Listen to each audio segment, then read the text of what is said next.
네, 안녕하세요. 2024 6월 모의평가 해설 강의에 오신 걸 환영합니다. 저는 차혜나 강사라고 합니다. 만나서 반가워요. 자, 일단은 저희 공통 과목이었던 독서 그리고 문학 이 두 과목에 대한 총평으로 좀 시작을 하고자 하고요. 그 안에서 이 6평이 보여주는 경향성 그리고 이 경향성을 바탕으로 한 어떤 공부 방법에 대해서 소개를 해드리고자 해요. 지금 저희 150일 정도 남은 시점인데 지금 하는 이야기들이 150일간의 공부가 아주 압축적이게 진행될 수 있도록 또 효율적인 공부 방향을 잡을 수 있는데 많은 도움이 되었으면 좋겠습니다. 그럼 바로 우리 총평부터 시작해 볼게요. 처음으로는 독서에 대한 이야기를 좀 해보고자 해요. 독서를 한 줄로 요약을 하면 결국 아는 것도 다시 보자. 이 정도로 얘기가 될 것 같아요. 왜요? 아마 수능 특강 독서를 열심히 하셨던 분들은 공감을 하실 거예요. 100% 연계가 됐어요. 3개의 지문 중 3개가 고스란히 출제가 되는 일이 있었어요. 그렇단 얘기는 결국 어떻게 연계 대비를 해야 하는가라는 얘기랑 연결될 수밖에 없을 텐데요. 일단 이번에 좀 경향을 보자면 100% 연계된 이 수능 특강의 독서 지문 이런 식으로 연계됐습니다. 1문단의 주요 개념이 배치되어 있거나 혹은 1문단에서 2문단까지 앞부분에서 수특 독서에 실렸던 내용이 확 요약돼 있었어요. 그 얘기는 무슨 얘기예요? 그쵸. 체감 연계율을 높이겠다. 이 얘기겠죠. 그래서 이게 앞부분에서 딱 아는 내용이 나오게 되면 다른 친구들보다 훨씬 더 시험 상황에서 우위에 서서 시험을 운용할 수 있게 되겠죠? 그 안정감을 어떻게 설명하겠어요? 그쵸? 그래서 수능 특강 되게 열심히 해야 되겠다. 이어서 수능 완성이라고 나오는 그 연계 교재까지도 굉장히 꼼꼼히 공부를 해둬야겠다. 이런 생각은 드셨을 거예요. 근데 사실 굉장히 특이했던 부분 중에 하나는 더 있어요. 보기, 선지. 세상에 문제풀이까지도 연계가 됐었다는 부분이죠.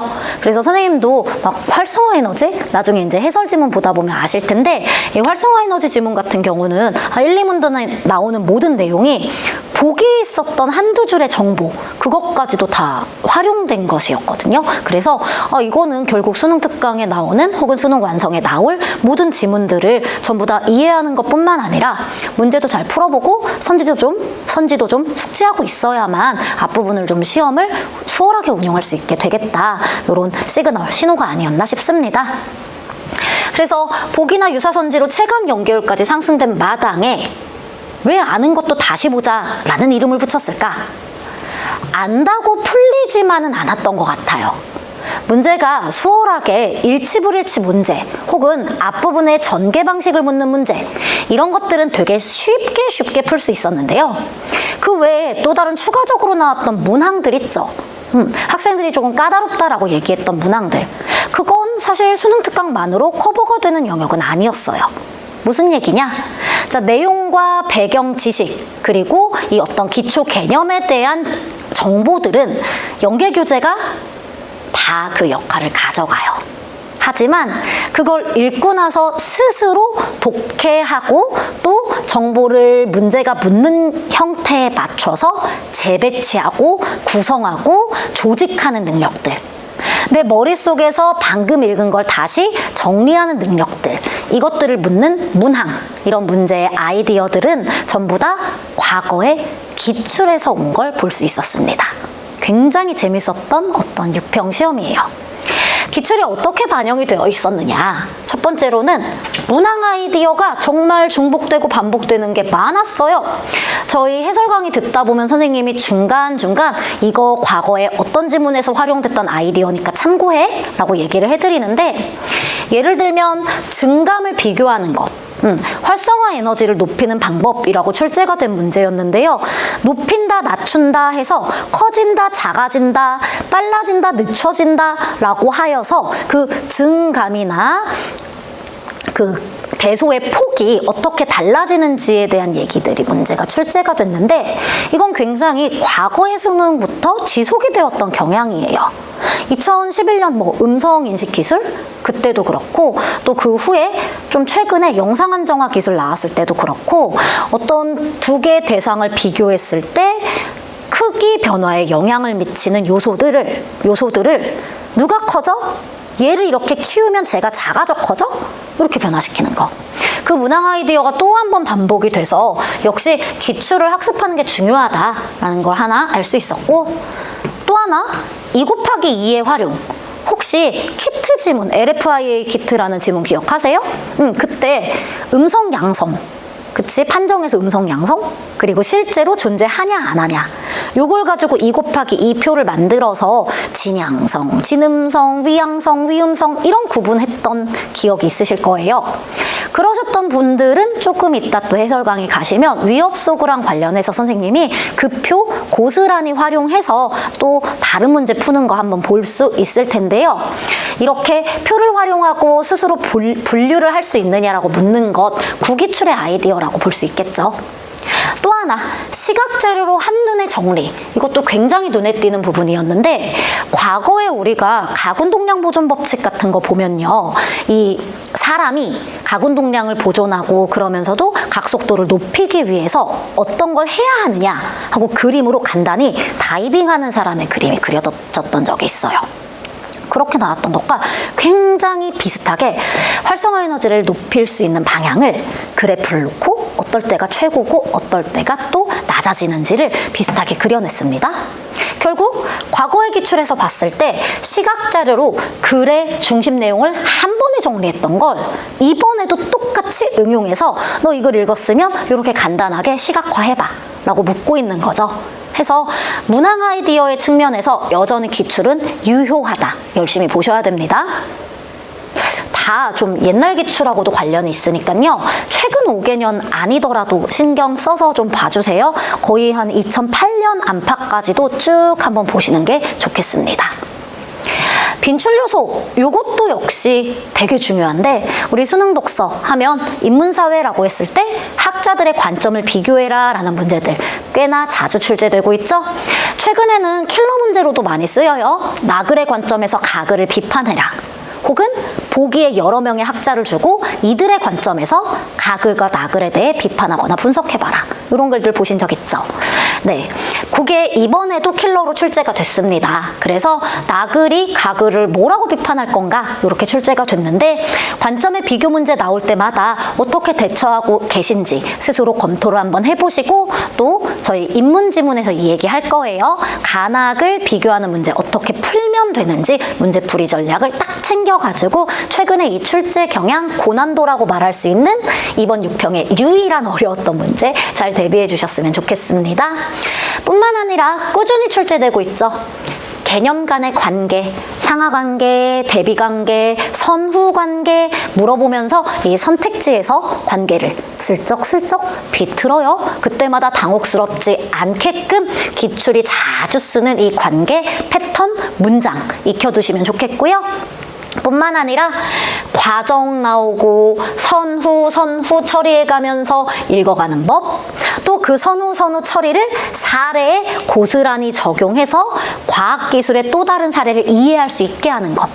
이 역시 과학, 기술뿐만 아니라 경제에서도 워낙 많이 나오죠. 네, 올해 수능 특강 잘 들여다보면 경제 지문 참 많은데요. 아직은 이번 6평에선 출제되지 않았어요. 하지만 앞으로 어떻게 될지는 모르기 때문에 이 과정과 사례 적용이라는 빈출 요소들이 6평에 담겨 있었으니 그대로 잘 적용해서 경제 지문에서도 쓸 수 있게끔 좀 나아가도록 합시다. 자, 그런데 이번 시험에서 되게 두드러졌던 또 다른 특징이 있어요. 바로 뭐냐? 선생님 여기서 박수 쳤잖아. 명확한 표지의 제시. 구기출 중에 어려웠다, 킬러였다라고 얘기하는 어떤 지문들을 보면요, 보통 표지가 잘 없어요. 이 지문을 어떻게 읽어야 된다는 건지 표지가 잘 없어서 맥락상 읽어가면서 아, 이거 앞 내용 반복이구나, 이거 뒤에 내용 끌어가야겠네, 스스로 표지를 잡아가면서 반응을 했었어야 되는데, 이번 독서 같은 경우는 이게 굉장히 명확해요. 그에 따르면 위에 예시에서 보듯 다음에 표를 읽으며 해야 하는 일, 지시사항이 아주 명확해진 게 좀 쉬운 수능을 향해 가고 있는 방향이 아닌가 싶습니다. 하지만 그렇다 해서 여러분의 독해력을 측정하는 걸 포기하진 않아요. 실제로 대부분의 문제들이요, 중심 내용을 잘 요약할 수 있는가, 요약 능력을 강화해서 묻는 문제들이 많았는데요. 이 요약을 한다는 게 단지 과거처럼 제목을 붙여봐, 주제 적절한 거 찾아봐. 이런 게 아니에요. 보기 문제 통해서 주제를 고스란히 대응해야만 선택지가 딱 추려 나오게 한다든가, 요약을 했을 때 시각화된 자료로 이걸 다시 구현해내서 핵심을 잡아낼 수 있겠는가, 혹은 또 여러 가지 괄호를 뚫어놓은 증감의 비교를 통해서 이 증감의 변화 양상을 파악하는 게 중심 내용인 걸 이해했는가, 이런 식으로 문제의 유형을 굉장히 다양화하고 있어요. 이 다양화된 문제의 유형에 대비할 수 있으려면 여러분에게 가장 중요한 것, 요약하는 능력입니다. 사실 어찌 보면 독서는요, 늘 시작부터 그 93년, 94년 첫 수능의 시작부터 지금까지 늘 여러분에게 요약할 줄 아니를 묻고 있는데요. 그 어느 때보다 이 요약할 줄 아니에 대한 문제 유형이 가장 특이하고 다양하게 나왔던 시험이 아닌가 싶습니다. 네, 열심히 요약 정리하시면서 다양한 문항 아이디어들 보시는 데에서 이 독서 이번 6평 아주 의미가 있을 것 같고요. 결국 한 줄 요약 뭐라고요? 일단 알자. 하지만 아는 것도 다시 보자. 왜? 실제로 이걸 문제로 구현되었을 때 풀어낼 수 있느냐는 좀 다른 영역이기 때문이죠. 예, 문제 열심히 많이 풀어보시는 훈련 필요할 거예요. 자, 그럼 두 번째로 저희 문학 총평 간단히 또 설명해 볼게요. 사실 보기에서 눈을 떼지 마시오. 한 줄이면 끝나지 않을까 싶어요. 완벽하게 문학 이해를 못해도 얼기설기 비슷한 의미들을 묶어서 의미의 덩어리를 만들어 놓으면 이 본문의 덩어리를 보기에 잘 딱 대응, 매칭만 잘하면 문제가 풀려요. 근데 거기서 한 발 더 나아가서 나만의 상상, 나만의 일상어, 나만의 기초 상징, 이걸 막 개입하기 시작하는 순간 문제가 많이 어렵게 풀리게 되는 경향이 있었습니다. 이번 문학이 많이 어려웠던 친구들 특히 조심하셔야 돼요. 내가 보기에서 눈을 떼고 나의 뇌피셜을 돌리면서 나만의 세계에서 나만의 일상적인 용어를 쓰고 있진 않은지 그 부분을 많이 검토해 보셔야 될 것 같습니다. 자, 일단 연계 어떻게 이루어졌냐면요. 50% 정도가 수능 특강에서 연계가 됐어요. 기존의 기조가 유지되고 있습니다. 현대시 한 편, 고전시 한 편, 그리고 고전소설 한 편이 연계되었고요. 나머지 부분은 비연계로 채워졌어요. 현대소설이 이번에도 비연계가 됐는데 앞으로 또 어떻게 될지 좀 궁금한 부분이 있네요. 어쨌든 그뿐만 아니라 선생님 좀 개인적으로 놀랐던 것, 보기에 나오는 표현이나 선지에 나왔던 연계 교재의 표현들이 있어요. 그 표현에서 썼던 감정어들 있죠. 뭐 의지, 다짐, 소망 이런 감정어들. 이 감정어들의 형태를 거의 바꾸지 않고 고스란히 출제를 했더라고요. 이 얘기는 자, 이 시가, 이 소설이, 이 소설 속 요 인물이 무슨 기분 느껴? 무슨 감정을 느껴? 라고 했을 때 굉장히 다양한 해석이 실제로 가능해요. 그리고 그 다양한 해석들에 좀 표준화되어 있고 정제되어 있는 표현들을 우리가 익힐 필요는 있어요. 그쵸? 화낼 수도 있고 섭섭할 수도 있고 원망할 수도 있고 분노할 수도 있는 수많은 감정들을 대체 EBS 이 연계교재에서는 뭐라고 표현했는지를 잠깐 꼭 공식적으로 살펴보세요. 그리고 그 표현들이 실제 6평에도 고스란히 출제가 되곤 하니까 물론 그것만 출제되는 건 아니에요. 그것 외에 독해력도 측정이 되지만 어쨌든 기본적인 건 하고 갑시다. 알겠죠? 그래서 역시 보기, 선지 몽땅 연계된 상황이니까 문제 수특을 한 번 정도는 수완까지도 한 번 정도는 꼭 필수적으로 풀어보셨으면 좋겠습니다. 역시 똑같아요. 이렇게 한들 보기는 언제나 새롭게 짜여질 수 있는 거거든요. 그쵸? 보기는 언제나 기출에서 해석의 가이드가 됩니다. 야, 보기에서 눈을 떼지 말자라고 했는데 기출도 어떻게 응용되었는지 한번 볼게요. 과거랑 똑같아요. 고전소설은 역시 모티프입니다. 그래서 기본적으로 어떤 모티프가 쓰였는지를 보기에서 설명을 해주죠. 이번에는 결연장애 모티프, 그쵸? 혼사장애 모티프라고도 얘기하는 것인데 이 모티프가 뭔지 설명을 해주고 거기에 따른 주요 인물 간의 관계를 설명해 준 후 맞춰서 인물의 역할, 갈등의 진행 방향 이런 것들을 체크해서 읽게끔 시키고 있었는데요.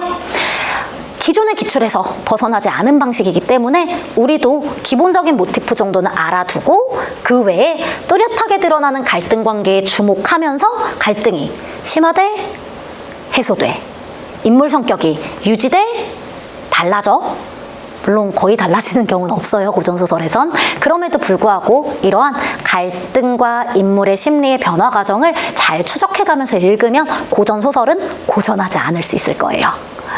자, 현대소설. 좀 두드러지는 차이? 사실 최근에 계속 지속되고 있는 경향 중에 하나인데, 고전소설이 갈등 관계를 뚜렷하게 드러내고 있다면 현대소설은 어떠한 갈등 관계, 이런 갈등의 심화나 사건의 전개보다는 인물의 내면 심리, 인물의 마음, 이 내면 심리나 마음을 추적하는 글들이 많이 출제되고 있습니다. 여러 번의 수능에서도 그랬고 이번 6평에서도 그랬어요. 비연계가 되어서 나오고 있는 부분이니까 많이 신경 쓰셔야 될 거예요. 현대소설의 인물, 그 인물의 섬세한 심리 묘사, 그 심리의 변화 과정을 추적하는 문제들이 출제가 됐고요. 이 심리를 직접 제시하는 부분도 있었지만 표정이나 행동의 묘사를 통해서 이 사람 지금 어떤 기분 느껴? 이걸 추측하게 하는 부분들도 충분히 있었기 때문에 내가 소설을 읽을 때 심리 추적이 약하다, 혹은 묘사가 나왔을 때 이 심리를 뭐라고 말해야 될지 잘 모르겠다 하는 친구들이 있을 거예요. 과거의 기출 토대로 많이 연습하셔야 돼요. 아시겠죠? 네, 심리 위주의 소설이 출제되고 있다. 세 번째, 운문이죠. 운문에 굉장히 두드러진 경향, 몇 년째 지속되고 있는 경향인데요. 현대시든 고전시든 유기적 연결, 특히 고전시는 시조, 연시조일 때 유기적 연결들이 중요할 거예요. 현대시와 고전시의 유기적 연결, 다시 말해서 앞에서 나왔던 단어가 뒤에서 다른 단어로 바뀔 때 이 재진술, 다시 말하기구나 라는 걸 스스로 끌어낼 수 있는가? 그걸 끌어내기 위해서 이미지를 연결해 갈 건지, 서술어를 비슷한 걸 묶어갈 건지, 앞쪽에 수식어가 비슷한 걸 묶어갈 건지, 수식어, 이미지, 서술어, 요것들끼리 속속속속속 묶어나가면서 시를 좀 압축적으로 빠르게 파악하실 수 있을 때 속도도 줄고 실제로 출제하는 포인트하고도 맞고 문제의 정확성도, 정답의 정확성도 올라가게 될 거예요. 하지만 조심하셔야 되는 게 있어요. 이번에 킬러였던 것. 뭐? 담장 속에서 담장 속 아닌데? 근데 담장 속이면 구속 아닌가? 이거 어떡하지? 라는 의문 들었던 그 부분 있죠? 바로 거기에요. 우리가 보기에 따라서 읽자라고 할 때 가장 많이 헷갈리는 것, 보기에서는 시인이 설명한 기초 상징, 새로운 상징을 줘요. 근데 우리는 우리가 알고 있는 기초 상징, 관습적인 상징이 너무 세게 작용할 때가 있어요. 우리가 알고 있는 관습적인 것과 시인이 새롭게 만든 혹은 출제자가 새롭게 제시한 이 보기에서의 상징이 말이 충돌할 때가 있습니다. 그때 이 충돌을 킬러로 돼요. 반드시 그래요. 그래서 기초 상징은 암살자다 라고 완전 익혀두세요. 내가 알고 있는 기초 상징으로 자꾸 선지가 끌려가고 읽혀갈 때 그게 정말 출제자가 요구했던 상징이 맞는지를 반드시 확인하는 습관을 들여주시면 좋겠어요. 이 정도로 보시면 우리 문학의 총평 그리고 출제 경향도 확인됐을 거고요. 그럼 선생님, 수특수환을 열심히 해야 된다는 건 알겠는데 기출은 또 몇 년치를 봐야 됩니까? 독서를 한 2008년치부터 봤으면 좋겠다라는 얘기를 살짝 했는데요. 기출 문학도 좀 그래요. 모티프에 대한 강조 혹은 인물의 심리에 대한 강조, 유기적 연결에 대한 강조는 사실 문학이 어렵게 나오던 시절에 꾸준히 출제되던 것들이죠. 그래서 보기 문제에 따라 대응하게 된 건 최근의 어떤 경향들이라면 또 그 외에 심리와 유기적 연결에 대한 얘기는 굉장히 과거부터 지속되어 온 것들이니까 이왕 보는 거 한 2010년 안팎까지 다 볼 거라면 그냥 2008년 딱 잘라놓고 거기부터 쭉 기출을 보시는 것도 나쁘지 않을 것 같습니다. 사실 되게 좋은 방법일 거예요. 아시겠죠? 그래서 이렇게 해서 공통 영역에 대해 문화, 독서, 총평까지 해봤어요. 그럼 선생님, 앞으로 저희 어떻게 공부해야 돼요? 하나를 파도 깊이 파시면 돼요. 정말이에요. 하나를 팔 때 깊이 파세요. 이게 무슨 얘기냐? 자, EBS 수특 수완을 아마 공부를 하신 분들이 있을 거예요. 지문 어느 정도 보고 말아야지 이렇게 생각하시는데 물론 제가 연계교재를 수업했기 때문에 이런 얘기를 하는 건 아니에요. 물론 연계교재 수업했으니까 남들보다 더 연계교재 열심히 보세요 라고 말은 하겠죠. 하지만 그래서만이 아니에요. 지금 6평의 시험 자체가, 그리고 지금의 어떤 사회적 분위기 자체가 요 연계된 걸 토대로 교육과정 내에서 출제하자라는 기조가 강화되고 있지 않습니까? 그러니까 여러분, 그냥 지문만으로는 부족해요? 절대 안 돼. 지문 보고 해설 봤어? 끝 아니에요. 반드시 문제도 풀어보시고 선지도 판단해보시고 보기까지도 좀 내용을 숙지하세요. 깊이 파셔야 돼요. 그렇다고 그걸 딸딸 외우란 얘기는 아니에요. 딸딸 외워도 못 푼다고 했어요. 안다고 풀 수 있는 건 아니에요. 하지만 모르면 손도 못 대요. 그러니까 반드시 수특을, 수완을 한 번 정도는 쭉 1회독은 하셨으면 좋겠고요. 하시면서 아까 얘기했죠? 굉장히 다양한 문항이 개발되고 있으니까 수특이나 수완 안에 있는 문항들을 보시다가 오, 얘는 좀 특이하다. 특히 시각자료, 다양한 시각자료를 통해서 읽기 연습을 시키고 있다라는 생각이 든다면 이 요약하기가 강화되고 있는 요즘의 추세에 되게 적절한 형태거든요. 그래서 시각자료 딱 나오면 신경 써서 내가 얘를 시각화한다면 어떻게 요약할 수 있을까? 같이 따라가 주세요. 눈으로 보고 끝나시면 안 돼요. 내가 스스로 해야 돼요. 스스로 그렇게 요약할 수 있는지를 한번 꼭 확인해 주셨으면 좋겠어요. 연계만 이렇게 보시라는 건 아니에요. 방금 얘기했죠? 기출도 좀 보셨으면 좋겠다. 기출도 좀 보실 때 핵심은요, 기출의 전통 그리고 보편성을 신경 써주세요. 아주 특이하거나 예민하거나 너무 예외적인 사례들 그렇게 중요하지 않습니다. 그러니까 안 중요한 건 없겠지만 지금 상황에서 우리가 제일 먼저 핵으로 뭘 봐야 되는가라고 묻는다면 누구나 납득할 수 있는 보편적인 요소가 강조될 거라는 거예요. 교육과정 내 연계 강화, 이 모든 기조들이 얘기하는 것들은 기출도 마찬가지라는 거죠. 보편적으로 납득할 수 있는 시험이어야 합니다. 그러므로 기출의 전통과 보편적으로 반복되어 온 요소에 집중해서 구기출을 봐주시면 좋겠어요. 그렇다면 기출이 제시하는 뭐 독서든 아니면 어떤 문제에 있는 선지든, 선지도 문장입니다, 여러분. 네, 그러한 문장과 문단의 패턴, 그들의 흐름에 대해서 좀 잘 익혀두시면 선지 판단할 때도 도움이 되고 글을 읽어갈 때도 도움이 될 거고요. 또 과거 기출의 문항 아이디어들은 항상 기억해서 단순한 일치불일치 문제 말고요. 그거는 선지로 보시면 되는 거고, 그거 말고 보기 문제나 표 문제나 이렇게 새롭게 뭔가 우리에게 읽기 능력을 요구하기 위해 개발된 문항들이 있었구나 싶었던 것들 있죠. 문항 아이디어 측면은 가지고 오셔도 괜찮아요. 지문이 짜여지는 방식이나 문장이 쓰여지는 방식은 보편적인 것에 주목하세요. 소재를 선정할 때도 보편적인 것에 주목하세요. 다만 문항을 새롭게 만드는 혹은 과거에 참신했던 문항들이 있다면 그거는 또 한 번 반복될 수 있죠. 왜? 보편적인 걸 물어보되 다른 방식으로 확인하고 싶어 할 테니까. 그래서 이 과거의 기출의 문항 아이디어들 중에 좀 참신했던 풀이 전략이 있으신다면 그거 위주로 좀 봐주실 때 이 기출도 아주 유익하게 활용하실 수 있을 거예요. 도움이 좀 되고 있나요? 네. 여기까지 얘기하면 사실상 얘기 다 했죠. 총평했고 공부 방향 얘기했으면 마지막 저의 응원만이 남았습니다. 해나쌤하고 차근차근 해 나가도록 해요. 한 150일 정도 남은 시점에서 우리가 할 수 있는 것, 쌤이 지금까지 말한 모든 요소를 잘 정리해서 공부할 수 있게 효율적으로 떠먹어 드리는 게 아닐까 싶어요. 그쵸?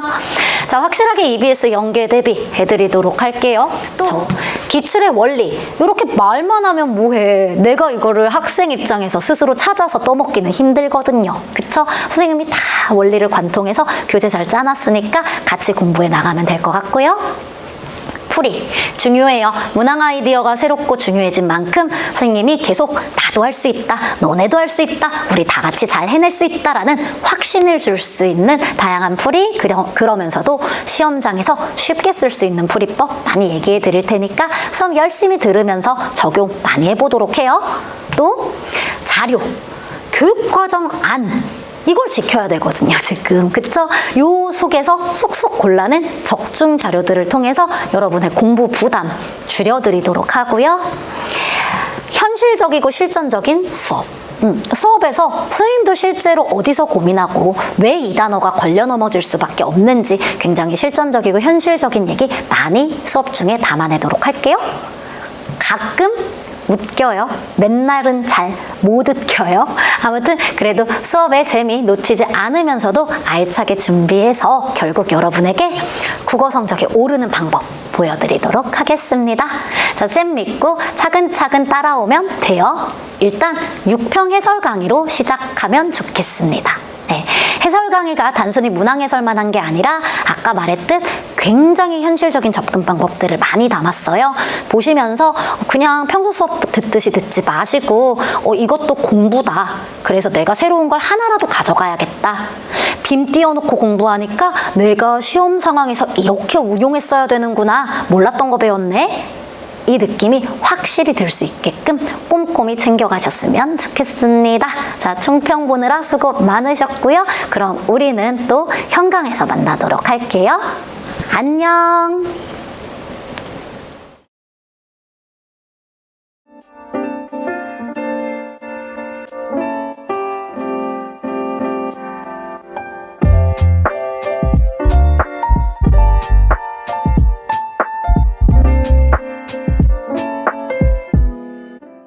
구독, 좋아요 눌러주세요.